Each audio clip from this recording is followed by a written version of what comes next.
एकमा से क्या इस बार भी आप चुनाव लड़ने की तैयारी में हैं?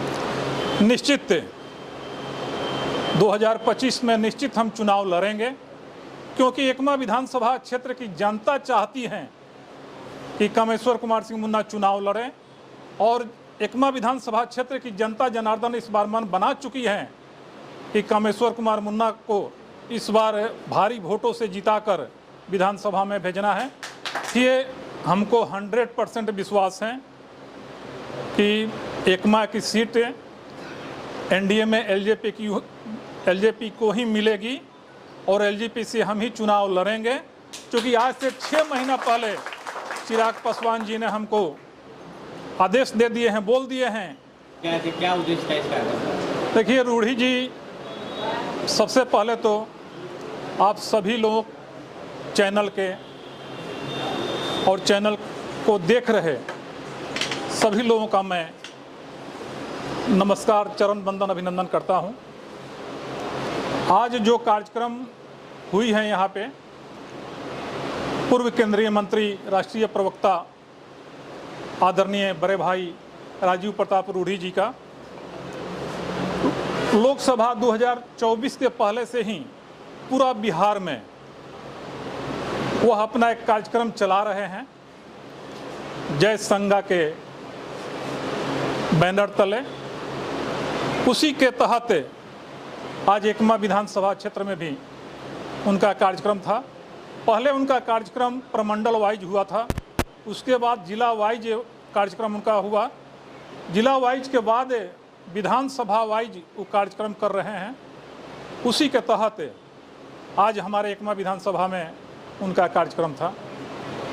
एकमा से आप पूर्व प्रत्याशी भी रहे हैं और इस बार भी लगातार आप सक्रिय राजनीति में हैं, तो एकमा से क्या इस बार भी आप चुनाव लड़ने की तैयारी में हैं? निश्चित 2025 में निश्चित हम चुनाव लड़ेंगे, क्योंकि एकमा विधानसभा क्षेत्र की जनता चाहती है कि कामेश्वर कुमार सिंह मुन्ना चुनाव लड़ें, और एकमा विधानसभा क्षेत्र की जनता जनार्दन इस बार मन बना चुकी है कि कामेश्वर कुमार मुन्ना को इस बार भारी वोटों से जिताकर विधानसभा में भेजना है। तो जनता की मांग पर निश्चित हम विधानसभा चुनाव लड़ेंगे। आम मुखिया भी रहे हैं, जिला परिषद भी रहे हैं, तो विकास की गति को आप देखे हुए हैं, एकमा की विकास की गति क्या है? अभी जो है पूर्व विधायक और वर्तमान विधायक अपने अपने जो है वो विकास को गिना रहे हैं। आपको क्या लग रहा है एकमा के विकास के? देखिए, हमसे ज़्यादा आप मीडिया बंधु जानते हैं, एकमा की जनता जानती है कि 15 साल से जो यहाँ रहे हैं विधायक, या जो 5 साल से रहे हैं, इनके समय में कोई भी विकास का कार्यक्रम एकमा में नहीं हुआ है। नली गली तो जो भी होगा उसका वो करना है, वो होगा, लेकिन मूलभूत जो सुविधा हैं, जैसे शिक्षा में सुधार, स्वास्थ्य व्यवस्था में सुधार, आप नज़र उठाकर देख लीजिए कि पूरा एकमा विधानसभा में इसका बहुत बुरा स्थिति है। एकमा में किसी भी स्कूल में शिक्षा की अच्छी व्यवस्था नहीं है। सरकार के माध्यम से अच्छी व्यवस्था स्कूल में दी गई है, क्योंकि सरकार का सोच है कि एक एक झोपड़ी में रहने वाले के बच्चे, मध्यम वर्ग के बच्चे स्कूल में, सरकारी स्कूल में भी अच्छे शिक्षा प्राप्त करें।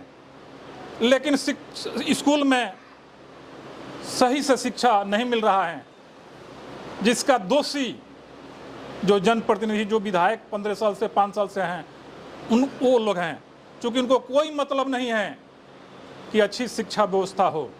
जहाँ तक स्वास्थ्य की व्यवस्था है, सरकार ने स्वास्थ्य में बहुत ज़्यादा पैसा दी है कि गरीब तबका के लोगों को, मध्यम वर्ग के लोगों को फ्री में दवा, सुई, इलाज अच्छी तरह हो, लेकिन यह कुछ नहीं हो रहा है।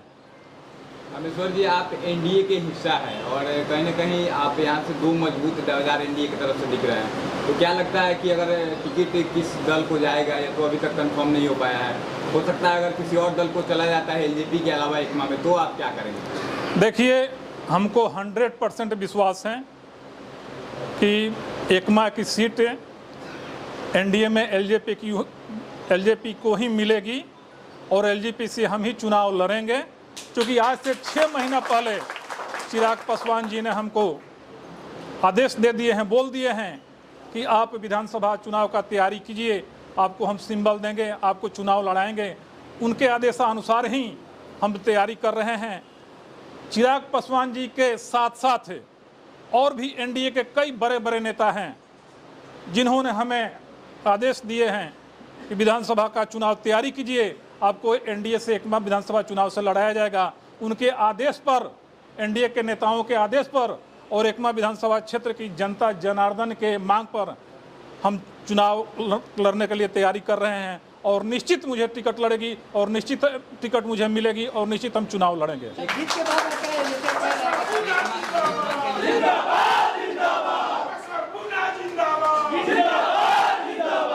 एकमा के लिए सबसे बड़ा काम क्या सोचते हैं? अगर आपको मौका मिलता है और आप विधायक बनते हैं तो सबसे बड़ा क्या काम है जो एकमा के लिए आप करना चाहेंगे? देखिए, एकमा में एक भी डिग्री कॉलेज नहीं है।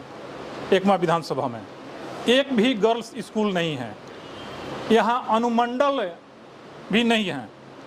जब हम जिला परिषद के उपाध्यक्ष थे उस समय माननीय नीतीश कुमार जी आए थे एकमा में।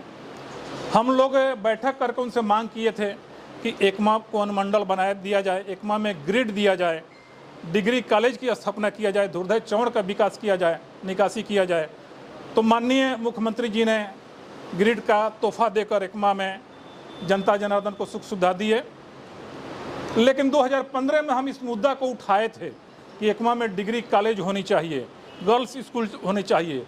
तो हम बोले थे कि हम चुनाव जीतने के 6 महीना के अंदर एकमा में डिग्री कॉलेज की स्थापना कराएंगे।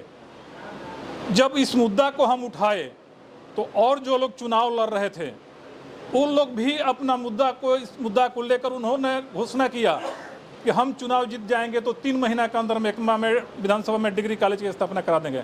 लेकिन हमको लगता है कि 2015 से आज 10 साल हो गया, जो लोग जीते किसी ने इस पर ध्यान नहीं दिया और जो 15 साल 10 और 5 साल से हैं वो लोग कह रहे हैं कि इस बार हमको जिता दीजिए तो हम डिग्री कॉलेज खुलवा देंगे। अरे भाई, जब आपको 15 साल समय मिला, 5 साल समय मिला और उसमें आप काम नहीं कर पाए, डिग्री कॉलेज नहीं खोला पाए, तो क्या फिर आप 5 साल में आप करा सकते हैं? सिर्फ जनता को ठगने के लिए लोग बोल रहे हैं। तो हमारी पहली प्राथमिकता है कि चुनाव जीतने के बाद एकमा में जो स्वास्थ्य व्यवस्था है उसमें सुधार हो, ताकि गरीब लोग, झोंपड़ी में रहने वाले लोग, मध्यम वर्ग के लोग, किसी को भी अगर तबीयत खराब होता है किसी परिवार के तो उनको छपरा पटना नहीं जाना पड़े, बल्कि एकमा में ही उनकी अच्छी इलाज की व्यवस्था हो। दूसरी, एकमा में डिग्री कॉलेज 6 महीने के अंदर में खुलवाएंगे, चाहे जैसे खुले। तीसरा, जो शिक्षा में गिरावट है, हम शिक्षा में सुधार करेंगे ताकि गरीब के बच्चे प्राइवेट स्कूल में नहीं जाकर सरकारी स्कूल में ही उनको प्राइवेट स्कूल जैसा शिक्षा मिले। यह हमारी सोच है, यह हमारी संकल्प है। विधानसभा में कुछ ऐसे भी पंचायत में जगह है जहाँ जिनको इंदिरा आवास, प्रधानमंत्री आवास योजना, मुख्यमंत्री आवास योजना मिलना चाहिए उनको उसकी सुविधा नहीं मिल पाई है और जिनको नहीं मिलना चाहिए उनको मिला, उस पर क्या करोगे? देखिए, लोकतंत्र में मुखिया हो गए, जिला पार्षद हो गए, प्रमुख हो गए, विधायक हो गए, उनको इसीलिए बनाया जाता है, जनता चुनती है कि सरकारी योजना जो आ रही है अगर एक झोपड़ी तक या जो लाभुक है वहाँ तक नहीं पहुँच रही है तो उसका लाभ है जो जिस स्तर पर है, मुखिया अपने स्तर पर, प्रमुख अपने स्तर पर, जिला पार्षद अपने स्तर पर, विधायक अपने स्तर से प्रयास करके उस योजना को एक एक के लाभुक तक पहुंचाने का काम यह विधायक का है, देखने का काम है। लेकिन जो यहाँ विधायक 15 साल और 5 साल से हैं उनको आम जनता के विकास से कोई मतलब नहीं है, उन लोगों का अपना विकास होना चाहिए, उसी में वो हलमस्त हैं। इसीलिए आम जनता और गरीब तबका तक यह योजना नहीं पहुँच पा रही है, यही कारण है। बहुत बहुत धन्यवाद सर।